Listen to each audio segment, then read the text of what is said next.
اب رمضان شریف بھی آ رہا ہے اور آپ کو معلوم ہے ہم نے رمضان میں پڑھائی رکھی ہے، چھٹیاں نہیں رکھی۔ جب میں نے حسنین شروع کیا 1999 میں، تو اللہ نے میرے دل میں یہ بات ڈالی کہ رمضان تو علم کا مہینہ ہے، انا انزلناہ فی لیلۃ القدر، اور چاروں آسمانی کتابیں رمضان میں اور سارے صحیفے رمضان میں۔ اپنے اللہ کو کیا پسند تھا اس مہینے کا۔ حضرت ابراہیم علیہ السلام پر چھوٹی کتابیں اتری یکم رمضان کو، حضرت موسیٰ علیہ السلام پر تورات اتری 2 رمضان کو، حضرت داؤد علیہ السلام پر زبور اتری 6 رمضان کو، حضرت عیسیٰ علیہ السلام پر انجیل اتری 12 یا 18 رمضان کو، اور اللہ کے نبی پر قرآن اترا فی لیلۃ القدر، لیلۃ القدر میں اترا۔ تو سارا آسمانی علم رمضان میں اترا۔ سارے مہینوں کے نام عربوں نے رکھے، محرم، صفر، ربیع الاول، ربیع الثانی، جمادی الاولی، جمادی الثانی، رجب، شعبان، رمضان، شوال، ذوالقعدہ، ذوالحج۔ اس میں جو رمضان ہے یہ نام اللہ نے رکھا، باقی مہینوں کے نام تو رکھے عربوں نے۔ پھر ان کی زبان پہ اللہ لایا رمضان، چونکہ ابھی تو دنیا بھی نہیں بنی تھی اور اللہ نے قرآن کی تلاوت فرمائی تھی، تو اس قرآن میں تھا شہر رمضان الذی انزل فیہ القرآن۔ تو رمضان کا نام اللہ نے پہلے سے چن رکھا تھا، پھر ان سے رکھوا دیا۔ رمضان کہتے ہیں رمض یرمز، جل جانا، جل جانا۔ رمضان کو رمضان کیوں کہتے ہیں؟ کہ اس میں گناہ جل جاتے ہیں۔ مسلمان پہلا روزہ رکھتا ہے اور اس کے گناہ اللہ جلانا شروع کرتا ہے، اس کی بھوک پیاس کی آگ میں گناہوں کو ڈالتا ہے، جلاتا ہے۔ آخر 29 رمضان یا 30 رمضان آخری رات اللہ تعالیٰ اس کی پچھلے سال کے سارے گناہ معاف فرما دیتا ہے۔ تو اس کو اس سے تشبیہ دی گئی کہ جیسے جلنے سے چیز ختم ہو جاتی ہے، رمضان کے روزے کی بھوک اور پیاس کی تپش سے اللہ تعالیٰ پچھلے سال کے سارے گناہوں کو معاف فرما دیتے۔ تو مجھے خیال آیا اس وقت جب ابھی بالکل کزرع اخرج شطأہ تھا، ہمارے مدرسے کی مثال کزرع اخرج شطأہ، دعا کرو اللہ تعالیٰ فاستغلظ فاستوی علی سوقہ، اسے بنا دے۔ امید تو ہے کہ کچھ شکل اللہ نے بنا دی، اللہ اسے پوری دنیا میں پھیلا دے۔ میری تو تمنا ہے کہ ایک ایسی مثبت سوچ کے علماء کے اللہ میرے ذریعے سے تیار کروا دے جو امت کو جوڑنے والے ہوں، توڑنے والے نہ ہوں۔ کتنا ظلم و ستم ہے کہ پیسے بھی لیتے ہیں اور امت کو توڑ کے چلے جاتے۔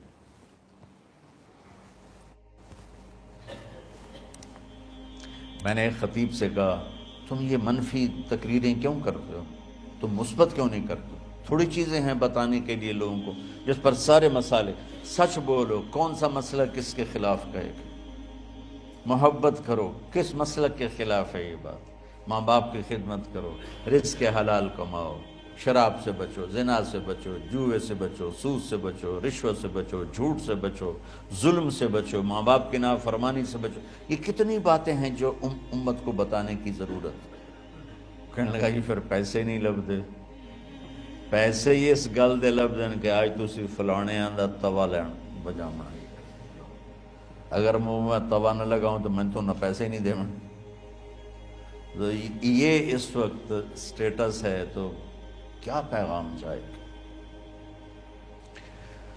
تو اللہ تعالیٰ آپ کو مثبت بنائے۔ رمضان میں چونکہ سارا علم اترا تو مجھے خیال آیا کہ ہمیں رمضان میں چھٹی کرنا تو ایک ایسی عادت ہے، کوئی سنت تو ہے نہیں، تو مجھے رمضان میں پڑھائی کروانی چاہیے، چاہے تھوڑی ہوگی، روزے کی بھوک بھی ستائے گی اور رات کے جاگنے کی وجہ سے نیند بھی ستائے گی، لیکن اس میں ایک لفظ سینکڑوں لفظوں پہ بھاری ہوگا غیر رمضان۔ تو میں کراچی گیا اور مفتی تقی صاحب دامت برکاتہم سے سب سے پہلے جا کے مشورہ کیا کہ حضرت میں چاہتا ہوں کہ رمضان میں چھٹی نہ ہو، پڑھائی ہو۔ اس وقت رمضان سردیوں میں تھا، تو وہ بڑے خوش ہوئے، کہنے لگے یہ تو بہت اچھی بات۔ اصل میں ہمارے اکابر نے رمضان میں چھٹیاں اس لیے رکھی تھیں کہ سارا سال تو عبادت ہوتی ہے بالواسطہ، پڑھنا پڑھانا عبادت ہے ایک واسطے کے ساتھ، اور روزہ، نفل، تہجد، تلاوت یہ عبادت ہے بلا واسطہ۔ تو طلبہ علماء رمضان میں اپنا وقت عبادت میں گزارے، کہنے لگے اب وہ عبادت تو ہوتی نہیں رمضان میں، تو بہتر ہے آپ پڑھائی شروع کرائیں، بہت اچھا ہوگا۔ وہ تو اتنے بڑے ہاتھی کے پاؤں میں سب کا پاؤں، اتنی بڑی ہستی نے، وہ صرف پاکستان کا سرمایہ نہیں پوری امت کا سرمایہ ہے، تو ان کی اس بول نے مجھے ہمت دے دی۔ تو پھر میں نے یہاں آ کر اس وقت یہ پہلی جماعت مولوی عدنان صاحب کی اور مولوی مسعود صاحب اور کچھ انتقال کر گئے رحمۃ اللہ علیہ، یہ تھے، تو ہم نے رمضان میں سبق شروع، اس وقت ذرا میری ہمت تھی تو میں رات کو پڑھاتا بھی تھا، بیان بھی کرتا تھا، اب تو یہی میں اتنی مشکل سے بول رہا ہوں۔ تو ہم نے رمضان میں شروع کی کہ یہ رحمتوں کا مہینہ، ہر چیز کی برکت کا مہینہ، ہر شے کی اللہ کی طرف سے فراوانی اس میں ہے، علم کی بھی، ہدایت کی بھی، رزق کی بھی۔ غریب سے غریب آدمی بھی سموسے بنا کے بیٹھا ہوتا ہے، پکوڑے بنا کے بیٹھا ہوتا ہے، اور دسترخوان پہ ایک کی بجائے 3 چیزیں پڑی ہوتی ہیں، چاہے رمضان کے بعد سب کے پیٹ خراب ہوں، ایک واری تک کھانے دی دبائی پھیر دیں۔ روزے کا مقصد ہی فوت ہو جاتا ہے۔ روزہ تو ہوتا ہے بھوک کے لیے، پر وہ اتنا کھاتے ہیں کہ سحری کا کھانا افطاری تک ہضم نہیں ہوتا، اور افطاری کا کھانا سحری تک ہضم نہیں ہوتا، پر انہیں دونوں کا ہی کھاونا ہے۔ کہتا بھوک نہ لگے، بھوک نہ لگے، وہ بھوک لگنے کے لیے تو روزہ ہے۔ ایک تو یہ جسم کو صاف کرتا ہے، دوسرا غریبوں کی غربت کا احساس پیدا کرتا ہے کہ جو بھوک تو آج برداشت کرتا ہے، غریب روزانہ یہ بھوک برداشت کرتا ہے۔ تو اللہ کے غریبوں کا، غریب بندوں کو کی خدمت کر، ان تک اپنے مال پہنچا، اپنا اللہ نے دیا ہے تو ان کو بھی اس میں شریک کر، قبر میں لے جائے گا۔ تو اللہ تعالیٰ نے میرے دل میں یہ ڈالا، تو ہم نے تعلیم رمضان میں شروع کی، کیونکہ قرآن رمضان میں اترا، انجیل رمضان میں اتری، زبور رمضان میں اتری، تورات رمضان میں اتری۔ پھر اللہ نے اس مہینے کا نام خود رکھا، شہر رمضان، شہر رمضان۔ اس میں شب قدر رکھی، اس میں رات کی ایک نماز۔ اچھا، پہلی امتوں پہ روزہ فرض تھا افطاری سے افطاری، افطاری سے افطاری، بہت شدید تھا، 24 گھنٹے کا روزہ، بس افطاری کے بعد آنکھ لگ جاتی تو روزہ اگلا شروع ہو جاتا تھا۔ تو ہم پر بھی پہلے ایسے ہی روزہ اترا، افطاری سے افطاری۔ تو ابن سرمہ رضی اللہ تعالی عنہ اونٹ چرانے والے تھے، وہ شام کو لوٹے تو بیوی سے پوچھا کوئی افطاری کا سامان ہے؟ انہوں نے کہا ہے تو نہیں، میں کہیں سے لے آتی ہوں۔ وہ گئیں افطاری کا کوئی سامان لینے، ان کو تھوڑی دیر ہو گئی اور ان کی آنکھ لگ گئی، تھکے ہوئے تھے، سورج ڈوب گیا۔ جب وہ آئیں تو ان کا ہائے سرمہ تو ہلاک ہو گیا۔ کہ کیا ہوا؟ کہ اگلا روزہ شروع ہو گیا کیونکہ تیری آنکھ لگ گئی۔ تو انہوں نے کہا چلو کوئی بات نہیں، لیکن ظہر کے وقت بے ہوش ہو گئے۔ ایک روایت میں آتا ہے نماز پڑھنے آئے اور گر گئے، اور ایک میں آتا ہے گھر میں بے ہوش ہوئے۔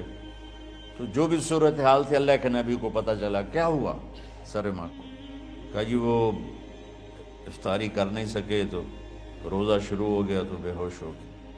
تو اللہ کے نبی رنجیدہ ہوئے، تو اللہ تعالیٰ نے قرآن اتار دیا، چلو میرے محبوب ساری رات کھاؤ، حتیٰ یتبین لکم الخیط الابیض من الخیط الاسود من الفجر، کہ میرے محبوب صبح صادق تک آپ کی امت کو اجازت ہے، کھاؤ۔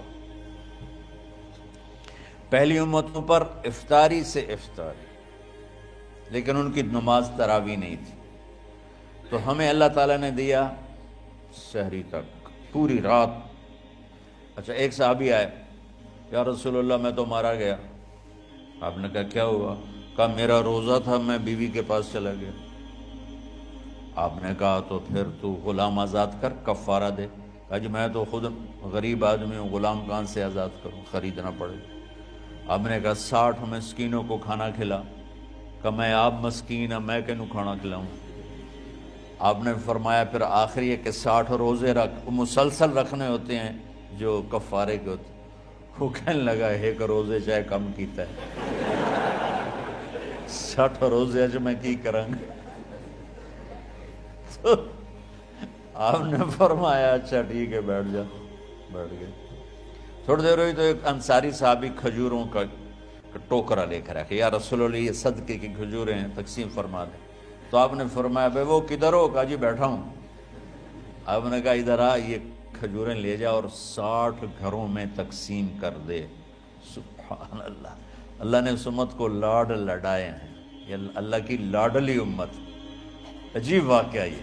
کہنے لگا یا رسول اللہ کی قسم مدینے میں مجھ سے غریب کوئی نہیں, آپ ایسا کرو یہ میرا کفارہ مجھے ہی صدقہ کر دو. تو آپ اتنا ہنسے کہ یہ آخری دانت نظر آنے لگے. بہت کم ایسا ہوتا تھا. فَضَحِكَ حَتَّى بَدَتْ نَوَاجِذُهُ, ایسا ہنسنا آپ کبھی کبھی ہنستے تھے کہ آخری دانت پورا منہ کھل جائے. تو آپ اتنا ہنسے کہ آخری دانت تک نظر آنے لگے. تو آپ نے کہا اچھا جا لے جا تیرے واسطے, لیکن یہ صرف تیرے لیے اور کسی کے لیے نہیں ہے. تو جب ایسی خیانت ہوئی تو اللہ تعالیٰ نے دوسرا حکم بھی اتار دیا, باشروہن, کہ تمہارے لیے بیوی بھی حلال ہے, کھانا بھی حلال ہے جب تک صبح صادق نہیں ہو جاتی. لیکن اللہ نے ہمیں ایک نماز عطا فرما دی جس کو ہم آج صلاۃ التراویح کہتے ہیں. میرے نبی کے زمانے میں اسے قیام اللیل کہا جاتا تھا. تراویح کا نام کب پڑا اس کا تو مجھے پتہ نہیں, کہیں نہ کہیں لکھا ہوگا, لیکن صحابہ کے دور میں اس نماز کا نام تھا قیام اللیل.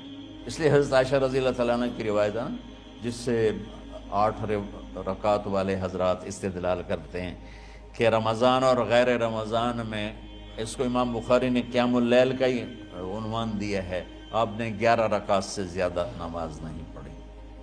ایک ضعیف روایت میں ہے کہ آپ نے 3 دن پڑھائی نماز, یہ تو صحیح روایت ہے. کتنی رکعت پڑھائی؟ تو ایک ضعیف روایت میں ہے کہ 20 رکعت پڑھائی. اچھا ضعیف روایت سے عبادت ثابت نہیں ہو سکتی, حکم شرعی. تو جب حضرت عمر رضی اللہ تعالیٰ عنہ نے سب کو, اب میرے نبی کے دور میں 3 دن کے بعد آپ تو آئے نہیں کہ کہیں فرض نہ ہو جائے, تو صحابہ اپنے طور پر قرآن سنتے تھے ٹولیوں میں. صدیقی دور میں 2 سال وہ فتنوں میں گزرا, تو اس میں بھی اسی طرح چلا کہ ٹولیوں میں ہوتے تھے. حضرت عمر رضی اللہ عنہ کے زمانے میں حکومت مضبوط ہو گئی, طاقتور ہو گئے. تو ابتدائی سالوں میں نہیں, چند سالوں کے بعد اب مسجد میں تشریف لائے تو لوگ اس طرح کوئی 4 ادھر 4 ادھر 5 ادھر 10 ادھر 20 ادھر, کہنے لگے ان کو ایک ہی امام پہ جمع کر دیا جائے تو کتنا اچھا ہوگا. تو آپ نے سب کو اکٹھا کیا اور ابی بن کعب رضی اللہ تعالیٰ عنہ کو امام بنایا اور سب کو ایک نماز پہ جمع کر کے 20 رکعت کا حکم عطا فرمایا. تو حضرت عمر کا یہ عمل اس حدیث کو مضبوط کر دیتا ہے کہ چونکہ میرے نبی نے کہا علیکم بسنتی و سنت الخلفاء الراشدین من بعدی, کہ میری اور میرے خلفاء راشدین کی سنت پر مضبوطی سے عمل کرنا. تو حضرت عمر کا جو 20 رکعت طے کرنا ہے, اگر ان کا اپنا اجتہاد ہے تو بھی ہمارے لیے عمل کے لیے کافی ہے, اور اگر ان کو یہ یاد ہے کہ میرے نبی نے 20 پڑھی تھیں تو اور زیادہ اچھی بات ہے. لیکن بہرحال جو 8 پڑھتا ہے ہمارا اس پہ بھی کوئی اعتراض نہیں, چونکہ وہ بھی حدیث کے ساتھ بات کرتا ہے, اور باقی پوری امت 20 پڑھتی ہے, ان پر بھی اعتراض نہیں. میں ایک جگہ سے گزر رہا تھا, نماز کا وقت ہو گیا, اہل حدیث کی مسجد تھی, میں وہاں نماز پڑھنے چلا گیا تو ایک بہت بڑا اشتہار لکھا ہوا تھا, 20 تراویح ثابت کرنے والے کو 5 لاکھ روپے انعام. کہ کس قدر بے وقوفی ہے اور کس قدر احمقانہ یہ امت کی باتیں ہیں کہ 20 تراویح، سینکڑوں سال سے امت کا عمل 20 تراویح آ رہا ہے۔ تراویح کا نام جو پڑھا مجھے یوں لگتا ہے کہ اہل مکہ، یعنی اہل مکہ جو تھے نا، وہ 4 تراویح پڑھ کے ایک طواف کرتے تھے، تو وہ آرام کے لیے ہوتا، ترویحہ آرام، تھوڑی دیر کا آرام، تو 4 تراویح کے بعد ایک طواف کرتے تھے۔ وہ چھوٹا سا طواف 10 منٹ میں ختم ہو جاتا تھا، اور پھر 4 تراویح پڑھتے تھے، پھر طواف کرتے تھے، پھر 4 پڑھتے تھے، پھر طواف کرتے تھے۔ یہ صحابہ کے تھوڑے بعد کے دور کی بات۔ تو مدینے والوں کو پتہ چلا کہ مکے والے تو یہ کرتے ہیں، وہ کہنے لگے اساں کی کریے؟ انہوں نے کہا اسی 40 تراویح پڑھیں گے، 40 رکعت، وہ 40 رکعت پڑھتے تھے۔ تو نوافل میں کوئی سختی نہیں کہ بھائی 8 سے زیادہ نہیں پڑھنی، بدعت ہو جائے گی، اور 20 پڑھنا بدعت ہے، یہ سب جہالت کی بات ہے۔ اور یہ 8 پڑھ رہے ہیں یہ غلط ہے، یہ بھی حماقت کی بات ہے۔ جو صحیح حدیث سے دلیل پکڑ کے کوئی عمل کرتا ہو تو بھائیو اس سے بحث نہ کیا کرو، مناظرہ نہ کیا کرو، یہ بہت نادانی والی بات۔ اور امت کا خلق لاکھوں کروڑوں انسانوں کا ایک عمل پہ جمع ہونا، یہ بذات خود اس کی طاقت کی ایک دلیل۔